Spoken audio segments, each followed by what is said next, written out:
Hi everyone, Gene Stramo with Insurance Planning Financial Services. Hope everything's going well for you. Today we're going to talk a little bit about turning age 65. I get a lot of calls from people, and people on the street ask me saying, Gene, I'm turning 65. What am I supposed to be doing with what relates to Medicare? I hear my neighbor tell me this, or my neighbor tells me that.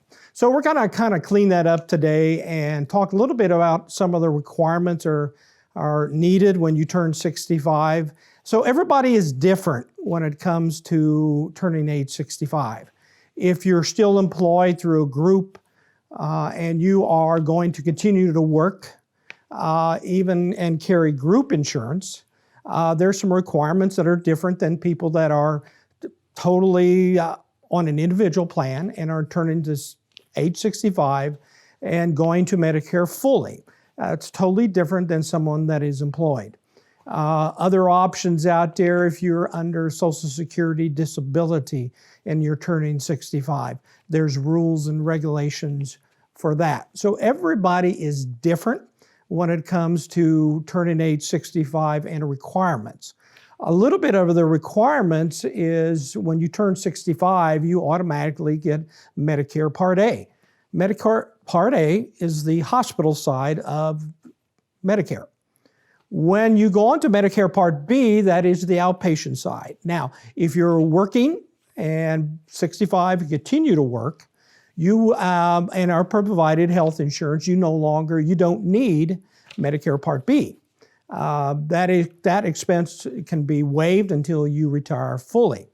Now, if you are turning 65 and you're under an individual plan, or if you're age 65 and still employed but not on the group health plan, then you must apply through Medicare Part B, which is outpatient items. Now, you're asking, where do I go to get Medicare Part B? Number one, you pick up the phone, call the Social Security office here in town, and ask to be applying for Medicare Part B. They will set it up with a telephone interview to get you set up with the Medicare Part B.